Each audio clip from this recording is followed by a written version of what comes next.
बच्चों, चलिए प्रश्न को देखते हैं। तो दिया गया प्रश्न है कि हम तत्वों का औसत परमाणु द्रव्यमान क्यों लेते हैं। तो प्रश्न ने क्या पूछा है कि जो हमारे पीरियोडिक टेबल में जो तत्व है उनका जो परमाणु द्रव्यमान है उसको हम औसत द्रव्यमान परमाणु द्रव्यमान क्यों लेते हैं। तो उसका हमें कारण बताना है। सबसे पहले हम क्या लिखेंगे, मुख्य अवधारणा। मुख्य अवधारणा,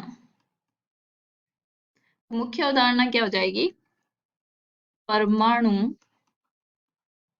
द्रव्यमान का परिकलन।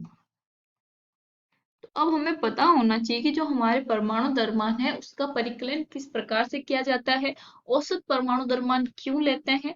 तो चलिए हम देखते हैं। तो सबसे पहले औसत परमाणु द्रव्यमान लेने का जो कारण है वो क्या है, औसत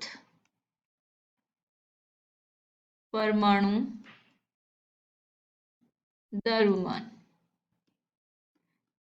तो वो क्यों लेते हैं, सबसे बड़ा कारण क्या है इसका, तो वो है कि हमारे जो तत्व हैं उन प्रकृति में उसके समस्थानिक भी पाए जाते हैं। तो उन जो तत्व, जिन तत्वों का समस्थानिक पाया जाता है उन तत्व का जो द्रव्यमान है हम उन समस्थानिक के परमाणु द्रव्यमान का औसत होता है, इसीलिए वो क्या आता है, भिन्नात्मक में आता है और वही हम क्या लेते हैं, औसत परमाणु लेते हैं। तो कारण हम क्या लिखेंगे कि जो हमारी प्रकृति है, प्रकृति में बहुत से तत्वों के समस्थानिक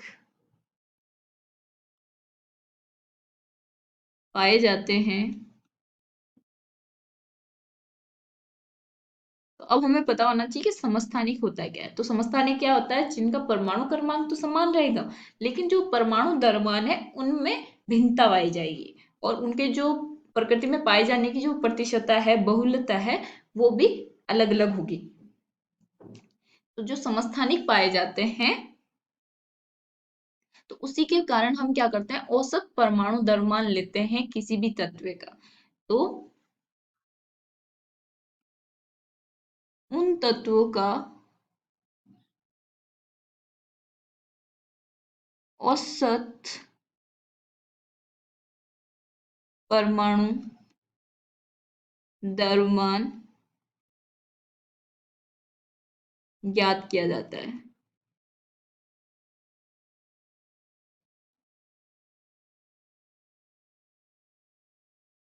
वो किस प्रकार से ज्ञात कर किया जाता है, तो चलिए हम देखते हैं। जैसे कि मैंने मान लिया कि यहाँ क्या होगा, समस्थानिक है, समस्थानिक, यहाँ होगा आपेक्षिक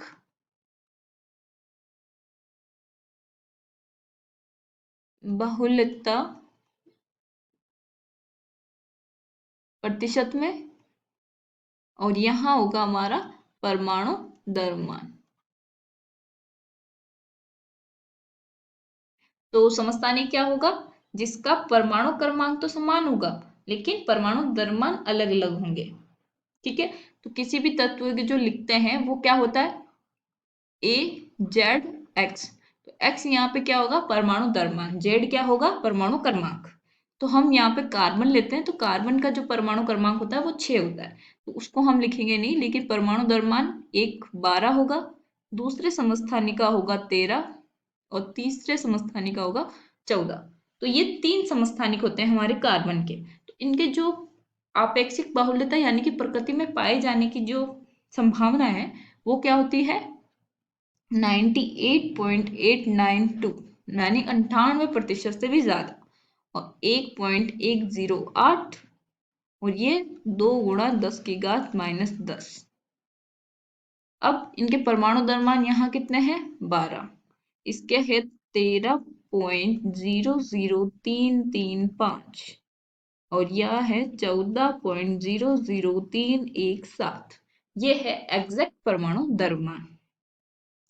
तो इनको क्या करते हैं, परमाणु द्रव्यमान को इसके प्रतिशतता से गुणा करते हैं, तो वो क्या आएगा, 0.98892 गुणा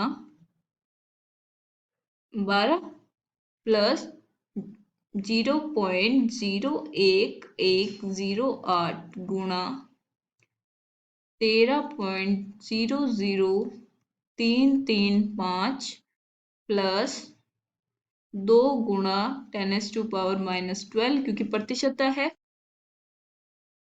ये हो गया, और गुणा 14.00317। अब इसको हम गणना करें तो इसका मान आता है 12.011 U, जिसको हम लिखते हैं 12। तो जो कार्बन का हम परमाणु द्रव्यमान लिखते हैं वो क्या लिखते हैं, C12। इस प्रकार से हम औसत परमाणु निकालते हैं क्योंकि उनके समस्थानिक पाए जाते हैं। तो हम तत्व का औसत परमाणु द्रव्यमान क्यों निकालते हैं, क्यों लेते हैं, क्योंकि उनके समस्थानिक पाए जाते हैं।